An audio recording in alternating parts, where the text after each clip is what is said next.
Change.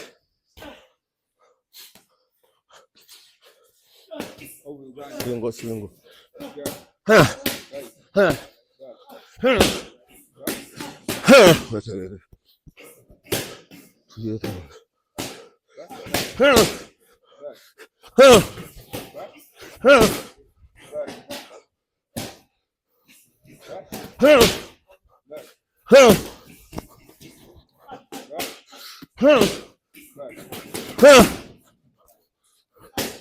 Uganda ndi wano okubategeeza ng'ennaku z'omwezi 9 Novemba tugenda kubeera Fort Portal. Fort Portal tugenda kubeerayo ennaku 3 okuvanga 7 tugenda kubanga tukampinze eyo okuvanga ennaku z'omwezi 7 Novemba nga 8 Novemba kati mu 9 yegenda okubeera climax nga bagala n'omusajja mu Merica world champion mu MMA bamuka Lewis ate kati nina ennwana ze njagala okulwana ennwana nga 4 ng'okenkumo mu Kampala. So nebaza nnyo promoter wange Ronnie #1 olw'okubanga ekiri kino akitaddemu. Tugenda kubeera Fort Portal campaign bagiyita Yambala for me. Yambala for me ye campaign is an awareness tetukubiriza abantu bakubiriza okwambala mask. Timulukale obulwadde bubeerayo nga bwa ssenyiga. Abantu bakubiriza ogula obutimba bw'ensiri nti omusujja malaria gucatta nnyo. Abantu tubayigiriza okufuna kondomu. Abantu tebakyayagala kondomu, tebakyayagalira ddala kondomu ate naddala abavubi. Mukozese nnyo kondomu. Newakubadde tulina essubi mu 2030 sirimu ajja kuggwawo naye waliwo n'ebiraddo ebirala. Muteekeko elementi. Elementi ababodaboda babeera ne elementi naye ate bakasoma tebabeera na elementi. So ensonga ezo zonna ekirala abantu bakole dduyiro. Dduyiro ayambira ddala nnyo kubanga endwadde zikyasinze okutta abantu zibayita non-communicable diseases ziwonyezebwa by just working out. So tukubiriza abantu bonna abaagala okugenda naffe Fort Portal kino kika. Promoter wange agenda kuba annyonnyola ensonga eyo from the stigma up to the answer. I'm coming back in the ring. I'm coming back with fire. I am the reloaded Golola from the stigma up to the answer. Kati nze njagala nnyamba z'omusajja ono liwise ebikonde. Alyoka akimanye nti Golola Mose is not a joking subject. Agenda kuva Fort Portal nga bamaze okumuwa empaako. Kubanga empaako yange yaraali. Araali nazikiza omuliro. Araali munonga. Kakati agenda kuba bamuwadde oba bamuwadde akiki. Kati adieri ba moti bonna abali Fort Portal kigenda kubeera kya mutawana nnyo. Campaign eno tugitunuulira okugitambuza mu bifo ebya Uganda ebyenjawulo. Tusookedde Fort Portal ng'ennaku z'omwezi 7 ng'ennaku z'omwezi 8 kati ate ng'ennaku z'omwezi 9 egenda kubeera climax. Ennaku z'omwezi 7 ye Alive Day. Tugenda kubeera ne disco dance workout ako kawuka olw'eggulo. Kati ate ekiro tuleke tufune campfire. Ku Lwomukaaga ku makya ssaawa 12 tukeera mu dduyiro. Tuva okukola dduyiro tukole wellness tulinnyeko akasozi waliwo akasozi ke tugenda okulinnya abantu beekuba ebifaananyi abantu beekuba selfie abantu bakiringe bakomewo tutandike okuzannya emizannyo egy'enjawulo. Tutaddeyo basketball tutaddeyo volleyball ekigendererwa kino it is for wellness. Abo bonna abaagala okujoininga wellness, those who want to travel with Golola Moses where fitness wellness and local tourism meet, book your ticket. Book now. So my promoter abantu bano tubakole tutya babuulire mu Lutoro empaako yawe ku Manina eyange embwenu Footpoto Uganda ebiro kwezi musanju munana mwenda November musanju munana mwenda November Footpoto City Saka Lake Saka is the place to be. So now working to gamba abantu ba Footpoto City, abantu ba Kabarole district, abantu abanyakwetoroire mu Western region, Kampala, Uganda, neba Footpoto ebiro kwezi musanju munana mwenda. So omukuru Golola Mose of Uganda kigenda kubeera kya mutawaananye engombe tugenda kugikwasaganya ate kati njagala okuzaawo omujijjo gwa omuzannyo guno gutambula naye oluvannyuma lw'okulaba nga abaana be twasitula abaana be twazzaamu amaanyi ng'omuzannyo guddiridde ne tusalawo tukomewo twalina abantu baffe abatusuubiza nti omuzannyo bagenda gukwasaganya naye omuzannyo tebagukwasaganya era kite kibadde kinnuma kubanga tulina bano abavubuka ono omuvubuka lwakiwalaata naye mwana muto oyinza okulowooza nsinga obukulu ono omwana alina emyaka 27 abaana bonna be tulina tugulumiza abaana abangi nnyo ne tuba inspiringa okuyingira omuzannyo guno naye omuzannyo gubadde gwatuuka nga gwesibamu ate nga omuzannyo guno twaguleeta okulaba nti abavubuka gubajjayo okubanunira mu ghetto kati kyenkubiriza abawagizi bange nti nkomyewo ebbanga lye mbadde nsirikiridde mbadde ate nzimba foundation ngeze okulaba nga foundation ekola ki nga foundation ewedde ate era nze buli kaseera njagala okulitayalinga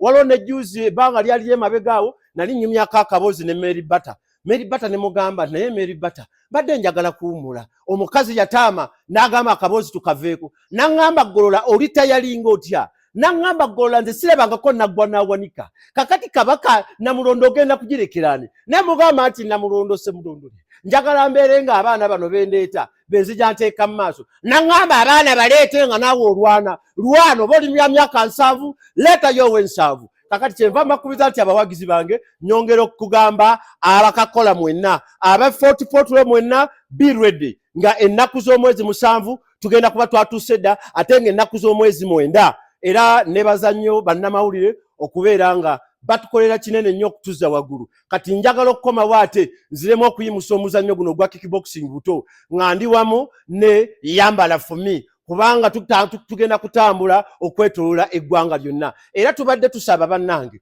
mutuweeyo ku ssente tusobole okubeera nga kampeyini eno etambula bulungi mukimanyi bulungi nnyo nammwe aba paliamenti ti buli kampeyini ejjawo wabeerawo facilitation bagiyita facilitation wabeerawo facilitation kati ffe twetaagayo ka facilitation tusobole okutambuza omulamwa guno bulungi nnyo ate buli wabeera omulamwa wabeerawo activities so tutaddewo activities zino okwongeza okunyumisa abantu era tugamba oyo yenna ayagala okutravelinga naffe ayagala okugenda nange Footpoto ogenda kufuna result n'amaanyi you know it's really so bad I'm still fighting and I want to thank my fans that I am coming back again for the fight. It has been a while when I'm not in the ring, but also the kickboxing has been down. So I have come back to raise the younger men. We had motivated so many younger men across Uganda, but when the game stopped, they also relaxed, they are getting married, they are giving up on the sport. So I'm calling back these younger men that let us come back and we fight and we promote our game and we come back in the business. We are going to move across as we are doing this campaign, reminding our Ugandans, yes, we are a patriots of our country. We love our country. So we want to remind our people that take care of your lives as we are putting in the activities. So what's going to happen on 9th November, we are going to have the fights. And of course, we are going to also to have music. Another thing which I want to tell you on this trip, I'm calling upon all those people who love working out, those who love training. We are going to have the wellness and fitness training. From the day we are reaching there, we are going to have a disco night, just working out. Come to the Saturday morning, we are starting with the 6 a.m. We are starting working out. Up to 8, we do the wellness. Then we are going to go and hike the mountain. Coming back, they take the selfies. On Sunday morning, we are going to have a marathon run.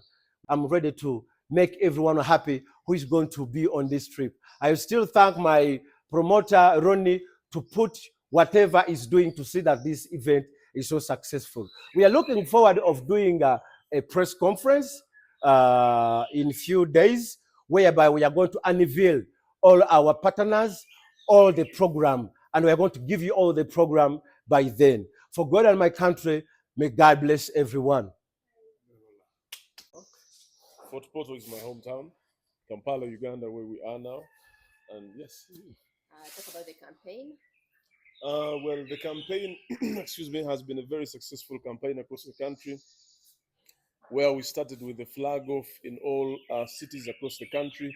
But now we are saying this campaign is more of a good campaign to all of us. It's like the biggest CSR for the country, as you know. So we have integrated the campaign with the tourism aspect. We're saying Yambala for me, healthy, safety, and tourism. What impact do you want him to put on those people there? Golola has put a very big stone to our country. He has laid his foundation. He has started. We have all seen him.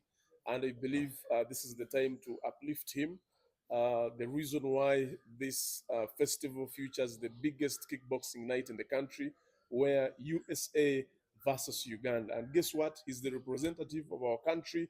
We need to rally behind him as a country. We call upon people from Mbarara, Mbale, Jinja, Kampala, Moroto, Wakiso, whatever, wherever you are. Please come to Fort Portal City.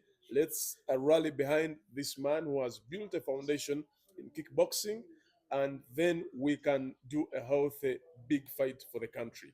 Now we are talking about Yambala helmet. You all know that we lose people because of road accidents on a daily.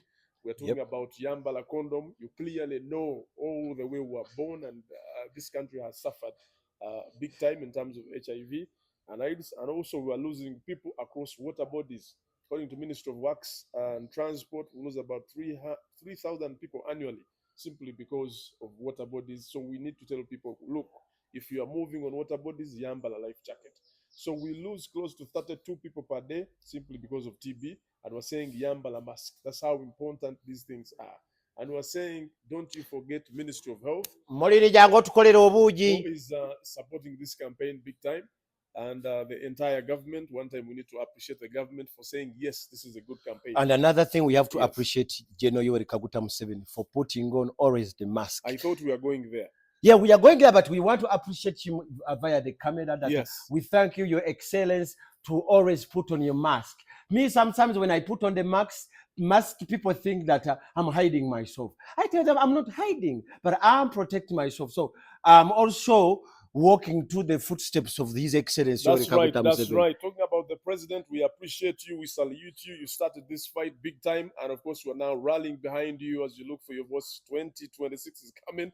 We know, but this is a big fight that we need to come together as a country and support you. You have stood strongly against HIV, AIDS, and all these other diseases. So this is the time as a country that we need to rally behind this huge foundation that Golola set up in kickboxing. And that's the reason we're saying Uganda versus USA. This is going to be the biggest kickboxing night in the country. Yeah, ekisooka nti mbadde maze ebbanga nga sizanya naye mbadde traininga. I have a motto of like the best never rest. The best never rest, because the day you will rest, there are very many people who don't sleep, who are working out every day to become the best. So if you believe that you can be the best, you keep training. So I believe I'm the best. I've been keeping training, and I have to keep training so that I can be able to wipe these younger men who are coming up, to give them serious sparring. And I'm still strong and fighting. So in life, when you keep the pace, I'm keeping the pace. Every time I see my opponents, they are training. They think that I'm not training. I am training, because training, first of all, is part of my life. It keeps my life strong. It makes me to feel good. It makes me to feel sex and lovely. So I love that. Working out is my hobby, you know. So as I train every day, I aspire, because I'm also expecting to go and fight in Tanzania. The guy I fought, Mandonga, they want a rematch. So I'm going to have this fight in December. And Mandonga thinks that it's going to stop me. Lakini niambia Mandonga, mimi sio mchezo. Mimi yuko kama sabasaba. Akijue sabasaba. Sawasaba Nyerere analeta sabasaba kwenye amini. Lakini mimi nakuja na sabasaba. Nilikuambia Mandongo, Golola sio mchezo. Utaria mama yako Fatuma. Mwenyewe utajua yu Muganda namna gani. Mi Muganda ndiyo Muganda kari sana. Mi nakuja kama tsunami. Mi nakuja kama sabasaba. Mimi ipo. kupumzika sio kulala. Ninakwambia kasogongolo ye omutajja gwengenda okuzanya nako kyemumanyiko muvubuka akyali muto era ayagala okubeera champion. Ekirala world champion mu MMA. Mulabye ng'asitula abasajja bangi naye Golola nzitowa wansi wano. Oyo musajja talina wagenda kunsitula era ni mukukola wansi wano ni mukulya mulondo ni mukulya ebintu byonna byemwangi ni mukulya loko boom ndyoke nzijule wansi wano. Omumerica nze ngenda kumulaga nti Golola ndi mu Uganda era nkimanyi musajja akuba ebigo akubya abasajja ab'amaanyi naye nze njagala muteekeko challenge. Omanyi bw'oba oyagala okwekakasa nti okyali w'amaanyi funa abasinga. Buli bwofuna omuntu akusinga akuteekako level. So kaakati nange omuvubuka ono agenda kumpimira level. Ngenda kumukolera training era ne mukola training because nze nkimanyi nti the best never rest. Era ekyo tekiriyo, tekisoboka, tekikirizika. Ngenda kukola nnyo, kugambe ngenda kulya mulondo, ngenda kulya emmwanyi, ngenda kunywa lwoko buumu, ngenda kulya buli ekyetaagisa okuzitoya wansi wano. Omusajja ajja kuza mubirundeka.